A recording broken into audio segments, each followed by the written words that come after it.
Hello guys, good afternoon. કેમ છો તમે? બધા મજામાં છો? આઈ હોપ તો તમને બધાને પહેલાં તો જય શ્રી કૃષ્ણ, જય માતાજી દીનાબા તરફથી. તો ગાઈઝ અત્યારે બપોરના 3 વાગ્યા છે અને ગાઈઝ બસ મારા હજુ તો કામ બધું બાકી છે, જમવાનું ને એવું થઈ ગયું છે પણ કપડાં અને વાસણ બાકી છે. તો ગાઈઝ અત્યારે બસ હું બેઠી છું અને તમને હું એક વાત કહેવાની છું. તો ગાઈઝ હવે આ ઘરની અંદર મારો વિડીયો લાસ્ટ છે, કારણ કે ગાઈઝ અમે જે વ્યક્તિને ઘર વેચ્યું હતું ને, હા બેટા, હા તો ગાઈઝ અમે જે પાર્ટીને ઘર આપ્યું હતું એનું પેમેન્ટ થઈ ગયું છે અને બસ હવે અમે 2 દિવસમાં એના ઘર પાછું આપી દઈએ, મતલબ ખાલી કરીને પાછું આપવાના, મતલબ ખાલી કરીને આપવાના છે એના 2 દિવસમાં. તો ગાઈઝ તમને બતાવું કે મારા ઘરનો, તો પહેલાં તો કિચનથી તમને સ્ટાર્ટ કરું છું. કિચનનું કે ગાઈઝ તમને ખબર હશે કે મેં તમને એક વિડીયોમાં કીધું હતું, લાસ્ટ વિડીયોમાં, કે મેં છે ને ટોટલી બધું સામાન 1 મહિના પહેલાં ટ્રાન્સફર કરી દીધું હતું, જ્યાં જે ઘર મેં રેન્ટ પર રાખ્યું છે ત્યાં. પણ એ પાર્ટીનું પેમેન્ટ નહોતું આવ્યું, અમે એને ચાવી નથી આપી, એટલે અમે અહીંયા થોડો ઘણો સામાન છે, અમે જે ખાવા પીવા જેટલું જે જરૂરિયાત હોય એટલું અહીંયા તમે પહેલાં કિચન બતાવી દઉં લાસ્ટ વાર, પછી નેક્સ્ટ ટાઈમ નહીં મળે આ કિચન મારું જે રેન્ટ પર ઘર રાખ્યું છે એના પછી વિડીયો બનાવીશ. हाँ हमारे नया घर है, आपको पता फिर नया किचन रहेगा। તમે જોઈ શકો છો આ મારું કિચન છે. તો કિચનમાં થોડો શું કહેવાય સામાન છે જે જરૂરિયાત હતો એ પ્રમાણે.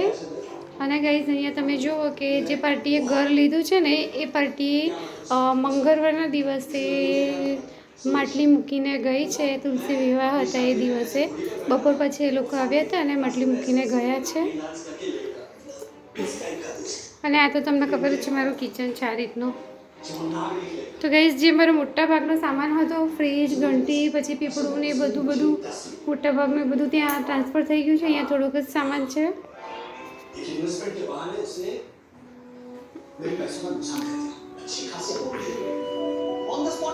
પછી ગાઈઝ હવે આ ટીવી કોમ્પ્યુટર છે એ બસ લઈ જવાના છે. અને આ ખુરશી તો મિત્તલ ભાભીની છે, એમની અમે 1 મહિનાથી વાપરીએ જ છીએ સલમ. તેમનું થેન્ક યુ મારા તરફથી મિત્તલ ભાભીને. અને ગાઈઝ આ અમારા સોનુભાઈ છે. અને તમે જુઓ કે અહીંયા અમારા સોફા ને બધું હતું, બધું સામાન ત્યાં જતો રહ્યો છે. અને અહીંયા બેડરૂમ છે ગાઈઝ. તો બેડરૂમમાં તમે જુઓ કે આ બધું મારું એક્સ્ટ્રા સામાન જે વખતે રહી ગયું હતું ને એ સામાન પણ હવે આવતીકાલે અમે બધું ટ્રાન્સફર કરી દેવાના છીએ ત્યાં જ. થોડું ઘણું જ છે હવે. અને આ બધા કપડાં વારીને મૂક્યા છે અહીંયા મિત્તલ ભાભીની ખુરશીમાં.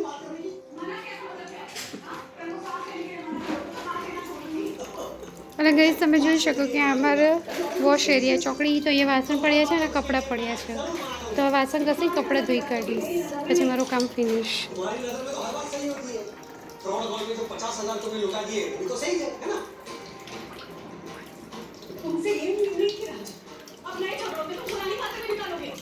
તો ગાઈઝ તમને એક વાત શેર કરીશ કે આ મારું પોતાનું ઘર હતું અને વેચી દીધું છે મેં. મને આમ થોડુંક અંદરથી દુઃખ નહીં, એટલે એમ થાય કે શું આ મારું ઘર છે ને મારા માટે બહુ લકી હતું ગાઈઝ. કારણ કે આ ઘરમાં આવ્યા પછી મારે છે ને બધી જ રીતે સારું હતું, પ્રગતિ થઈ મારા ઘરની અને મારા પોતાનું પરિવારમાં પણ બધી રીતે સારું છે. એટલે સારું થયું છે આ ઘરમાં આવ્યા પછી, બધી જ વસ્તુ મેં વસાવી પણ છે ગાઈઝ. અને બસ આ ઘર મારા માટે બહુ લકી હતું. તો ગાઈઝ હું તો ભગવાનને એવી જ પ્રાર્થના કરીશ કે ભગવાન જે આ ધરતી માતા છે, જેવા અમે અહીંયા રહ્યા અને અમે ઠળ્યા ને એવા જ જે આવનારા લોકો છે અહીંયા રહેવાવાળા આવવાના છે, ધ્રુવભાઈ, બસ ભગવાન એમને પણ સારી રીતે રાખે અને એ પણ અહીંયા શાંતિથી રહે. બસ એવી જ મારી પ્રાર્થના છે, જે રીતે અમે રહ્યા એવી રીતે એ પણ શાંતિથી રહે. બસ તો ગાઈઝ હું એવું જ ભગવાનને પ્રાર્થના કરીશ. તો ગાઈઝ ચલો પછી તમને બધાને મળીએ.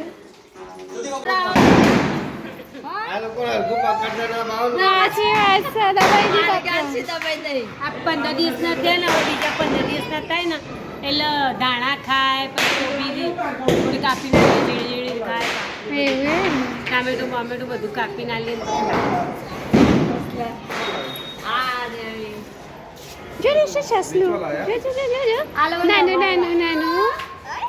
મોટા થઈને વેચીએ, 200 રૂપિયા માલ દઈએ.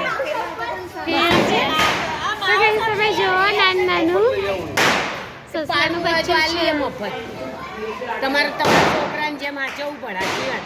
મારા ઘરે 15-17 સસલા 16-17 સસલા અમારે. કારણ કે તમારે મેનું તમારે પોજનું લાવવું પડે એવું હોય. રમાડવું હોય તો કાઢવા રમાડવું હોય તો કાઢવાનું પછી તો પોજનું ગાઈઝ અહીંયા તમે જુઓ બધા સસલાને જોવા માટે સસલાના બચ્ચાને ભીડ જામી છે.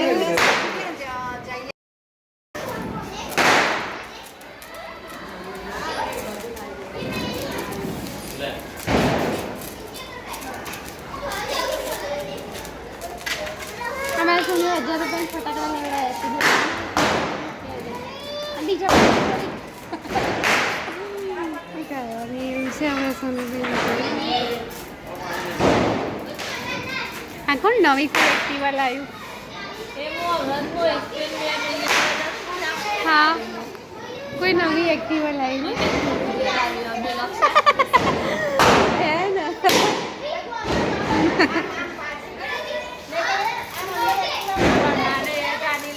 હા ઓલ્ટો લાવ્યો ને ઓલ્ટો લાવ્યો હા ઓલ્ટો.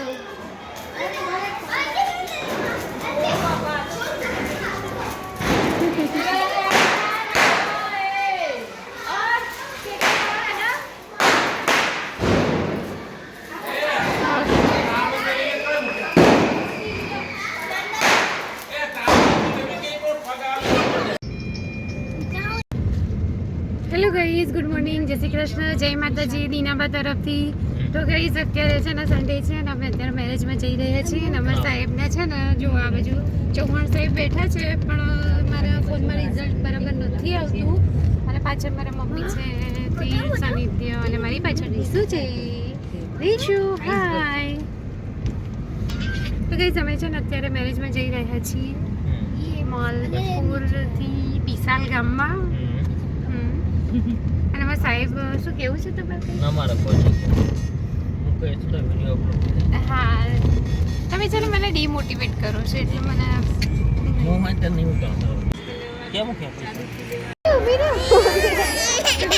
મેરેજમાં આવ્યા છે અને રીસન મોબાઈલ લેવા માટે રડે છે. અહીંયા તમે જોઈ શકો છો અહીંયા બધું બેઠું છે. હા બેટા ઊભી રે, આપું છું મોબાઈલ. ઊભી રે હા ઊભી રે મામા. શું મામા? જો દેવાંશી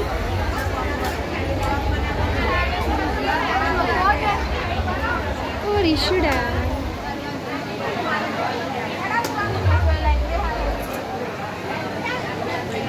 તો ગાઈસ તમે જોઈ શકો છો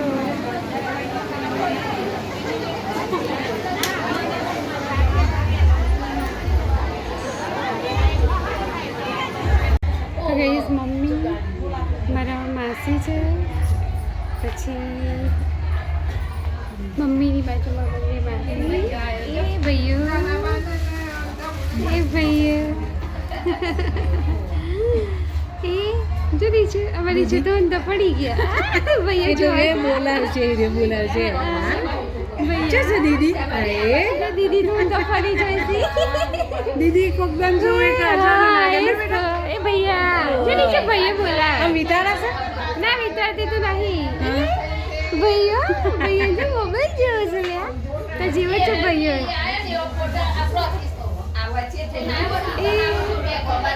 ભૈયા મોબાઈલ હા જોવું છે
બાજુ